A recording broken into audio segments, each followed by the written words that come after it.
5 on the expansion, and rebuilding 4 is natural, and going to creep. That was already taken out. Human is now going down to the looks like it's incredibly lightly defended. The scout and merchant on this map here is a lot different from Two Rivers, where you need like 80 foot of army in order to take it out with all the golems. But it's a lot easier here. We have both Flame Strike and Blizzard going down, and that kills pretty much everything inside. Replenishment potion, yeah, that's a really nice drop. Yep. That could possibly be good for Pimplord, but when you have regeneration scrolls and clarity potions, whatever you call it, rejuvenation, whatever it's called, isn't all that good. Replenishment, yes. 200 hit points and 75 points of mana, that's about healing scroll and a little less than clarity. But we are now both creeping.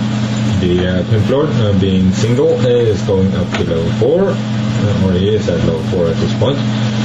The Archmage is level 3 and the Bloodmage is level 1, so Pitlord is currently leading the race. Of course, you can't heal the Pitlord until you get statues or decide to buy healing potions, so it can be a lot more difficult to creep with the units. That's why I prefer the Dreadlord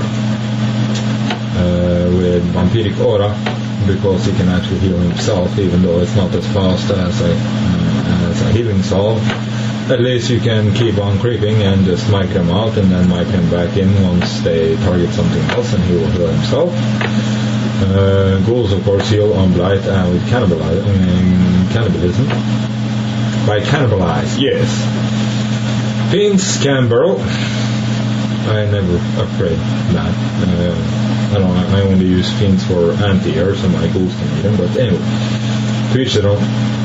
I'm not a very good Undead player or experienced Undead player, so there's a lot of small things with Undead that I haven't found yet, or used all that much yet. We have now a sacrificial pit, and we have a shade running around here.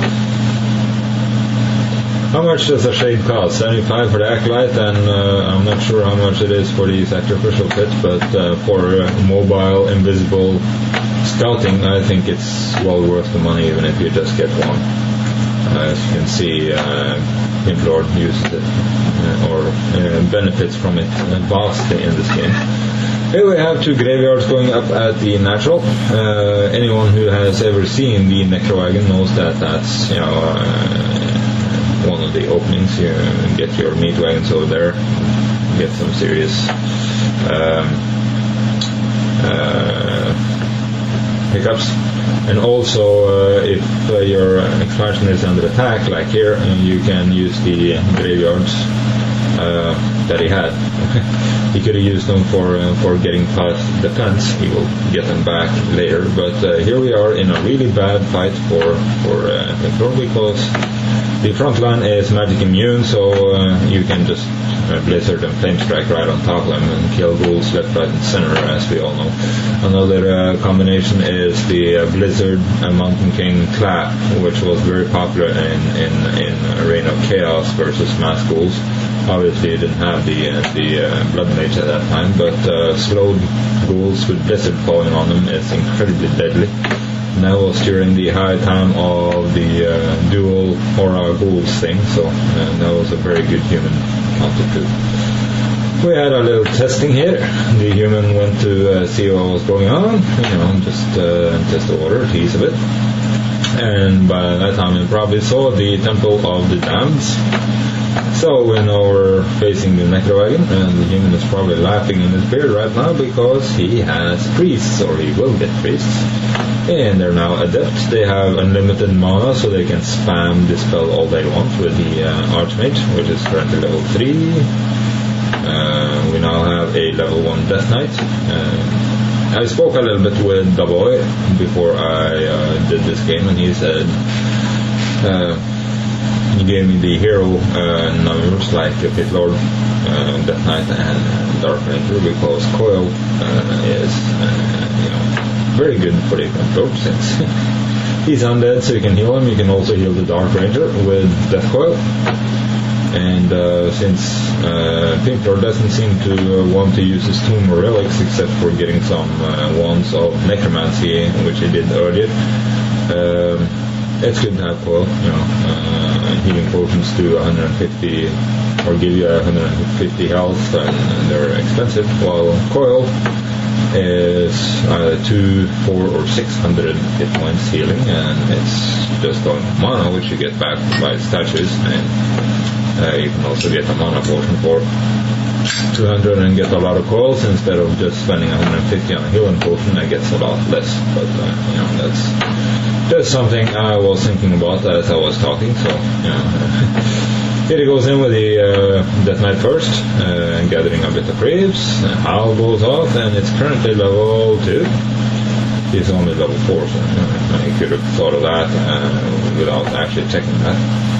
Human is also clearing out another expansion. He is now master level. No, he's not. I don't think he's master level. Yes, he is, but anyway, that's stupid there. With creeps casting inner fire, and you have Spellbreakers, that's, thank you so much. Here we have blast, dual blasting, and those creeps go down so incredibly fast, it's sickening. With priest you can just heal whatever damage you take anyway, so this army right here can pretty much creep out the entire map and not worry about anything, because it's not like you're going to get creep jacked on the way home to base to get regeneration things. We're now creeping here for Pimplord with Fiends, bunch of skeletons. Got an Infernal Stone, which is very nice, but so does the human. He has the Infernal Stone on his Archmage, so we have 2 Infernals. We have 2 statues. We have level 5 on the Pimplord, and we have level 2 on the Deathknight. That's Coil and Oil. Teleport in because his little shade. He should have a shade, so anyway, he knew danger was imminent, so he teleports in. That way you can get ready and get everything fixed up, all the battle lines set up so you're ready to go, instead of just clumping right into a big battle, and then obviously you're going to get flame struck and blizzarded, and when you're all crunched up like that, there's not much you can do. So that was a really good thing to do for Pimplord. Also with double AoE, a lot of buildings will get hurt really quickly, so running in from behind will lose you some buildings, especially since it was cross-map basically. So here we're ready. Unfortunately he gets a Infernal right in the middle, and we get Blizzard here also. Flame Strike is about to hit. There it goes, and that's a lot of serious fucking damage done right in that point, but the Infernal goes down, and here comes another Infernal right in the middle of the Rifleman. We have Unholy Frenzy on, or we had before the silence went off. Fortunately the sun didn't cover all the priests, so if you're facing silence, make sure to spread out your priest so you can just dispel it and keep going as usual. We have again Unholy Frenzy on the 2 heroes. Lost it on one there. Deathknight, which has one of the slowest attack speeds, he really benefits from it. It's 75% faster attack speed, which is basically 75% more damage over time, or BPS, you might say, damage per second. With Pimplord using Cleave, that's hideous damage. He's currently at level 2 Cleave, which is 50% damage to everything around him. And that's currently he's doing 40 to 50 plus 9, and 50% damage is 25 damage to everything around him, on average. It's like immolation, you have pretty much the same range, I think. Close enough to immolation, except it doesn't cost mana.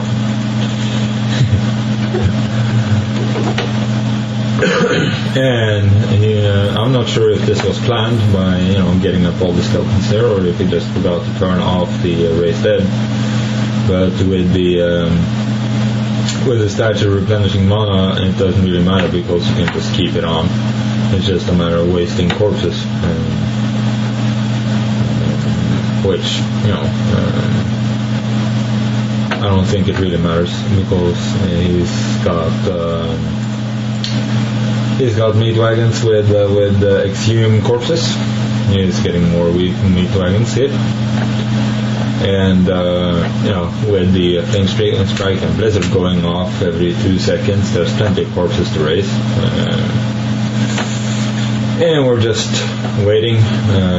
It's like chess, you're uncertain on making a move because you're waiting still on to make a move, but this here is really stupid.